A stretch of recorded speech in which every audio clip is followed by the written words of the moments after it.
اگر آپ اپنی زندگی سے خوش نہیں ہیں اور آپ کو لگتا ہے کہ دوسرے آپ سے زیادہ خوش ہیں تو یہ کہانی سنیں۔ یہ کہانی ایک چھوٹی سی چیونٹی کی ہے جس نے خوشی کا راز جاننے کے لیے پوری دنیا گھوم لی، مگر جو جواب اسے ملا وہ تمہیں حیران کر دے گا۔ ایک چھوٹے سے گاؤں میں ایک پرانے درخت کی جڑوں میں ایک چھوٹی سی چیونٹی رہتی تھی۔ وہ ہر روز اپنی زندگی سے پریشان رہتی۔ اسے لگتا تھا کہ وہ بہت چھوٹی ہے، کوئی اسے اہمیت نہیں دیتا۔ دوسرے جانوروں کے مقابلے میں اسے اپنی زندگی بیکار لگتی تھی۔ وہ سوچتی تھی کہ کوئی اسے نوٹس نہیں کرتا، کوئی اس کی بات نہیں سنتا اور اس کی زندگی میں کوئی مقصد نہیں۔ ایک شام وہ ایک پتھر پر بیٹھی رو رہی تھی۔ ایک بوڑھا فقیر وہاں سے گزر رہا تھا۔ اس نے چیونٹی کو دیکھا اور پوچھا، بیٹی یہ آنسو کیوں؟ چیونٹی نے سسکتے ہوئے کہا، بوڑھے فقیر، میری زندگی دکھوں سے بھری ہوئی ہے، کوئی مجھے پسند نہیں کرتا۔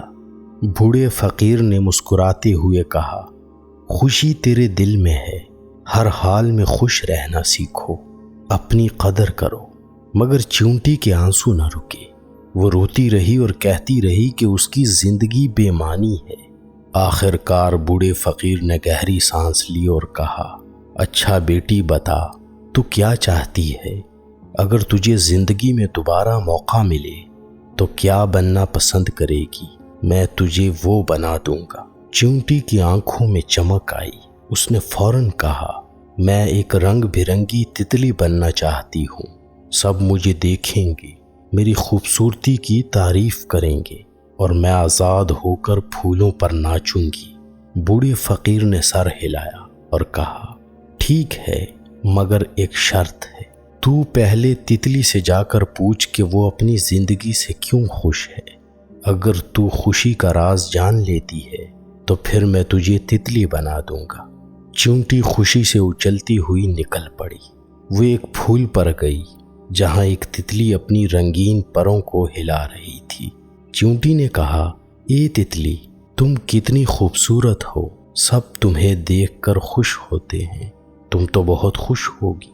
تتلی نے اداس ہو کر کہا، نہیں بہن، میری زندگی مشکل ہے، سب مجھے خوبصورت کہتے ہیں، مگر میری عمر بس چند دنوں کی ہے، میں جلد ختم ہو جاتی ہوں، اس لیے میں ہر وقت ڈرتی ہوں کہ میرا وقت ختم ہو رہا ہے۔ مجھے لگتا ہے شہد کی مکھی سب سے خوش ہے کیونکہ وہ شہد بناتی ہے اور سب کے لیے مفید ہے۔ چیونٹی تتلی کو چھوڑ کر ایک باغ میں شہد کی مکھی کے پاس گئی۔ مکھی پھولوں سے رس پی رہی تھی۔ چیونٹی نے کہا، اے مکھی، تم شہد بناتی ہو جو سب کو پسند ہے، تم تو بہت خوش ہوگی۔ مکھی نے اداس آواز میں کہا، نہیں بہن، میری زندگی آسان نہیں، میں دن رات محنت کرتی ہوں، مگر لوگ میرا شہد چوری کر لیتے ہیں، کبھی کبھی تو وہ مجھے مار بھی دیتے ہیں، میں اپنی محنت کی قدر نہیں پاتی۔ مجھے لگتا ہے خرگوش سب سے خوش ہے کیونکہ وہ جنگل میں آزاد گھومتا ہے۔ چیونٹی جنگل کی طرف دوڑی جہاں ایک خرگوش ہری بھری گھاس پر اچھل رہا تھا۔ چیونٹی نے کہا، اے خرگوش، تم کتنے مزے میں ہو، تم جنگل میں آزاد گھومتے ہو، تم تو بہت خوش ہو۔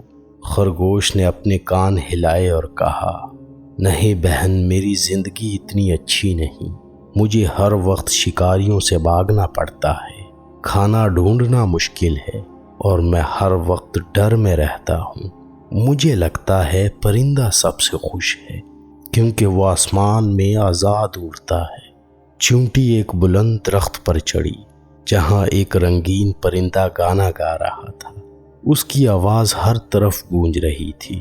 چیونٹی نے کہا، اے پرندے، تم آسمان میں آزاد اڑتے ہو، تمہاری آواز سب کو پسند ہے، تم تو بہت خوش ہو۔ پرندے نے اپنے پر ہلائے اور کہا، نہیں بہن، میری زندگی آسان نہیں، کھانا ڈھونڈنا پڑتا ہے، شکاری پیچھا کرتے ہیں، سکون کہاں۔ پرندہ رو پڑا اور بولا، میں نے ساری دنیا گھوم لی، ہر قسم کے جانوروں سے ملا، مگر سب کے اپنے مسائل ہیں، کوئی بھی مکمل خوش نہیں، لیکن مجھے لگتا ہے چیونٹیاں سب سے بہتر زندگی گزارتی ہیں۔ وہ سب مل کر اپنی دنیا میں مگن رہتے ہیں، کوئی انہیں تنگ نہیں کرتا، وہ محفوظ ہیں۔ یہ سن کر چیونٹی کے دل میں روشنی سی آئی۔ وہ تیزی سے بوڑھے فقیر کے پاس واپس آئی۔ اس کی آنکھیں خوشی سے چمک رہی تھیں۔ بوڑھے فقیر نے مسکراتے ہوئے پوچھا، تو بیٹی کیا سیکھا؟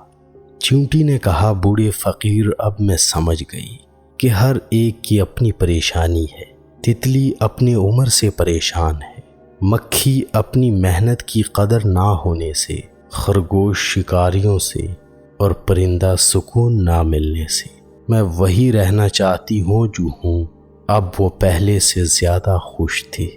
ہم سب اپنی زندگی میں کسی نہ کسی کو دیکھ کر سوچتے ہیں کہ وہ ہم سے زیادہ خوش ہے، مگر شاید وہ بھی کسی اور کو دیکھ کر یہی سوچتا ہو۔ اس لیے اپنی زندگی سے پیار کرو، کیونکہ جو تمہارے پاس ہے وہ شاید کسی اور کا خواب ہو۔ ہمیشہ مسکراتے رہو، کیونکہ خوشی تمہارے دل میں ہے۔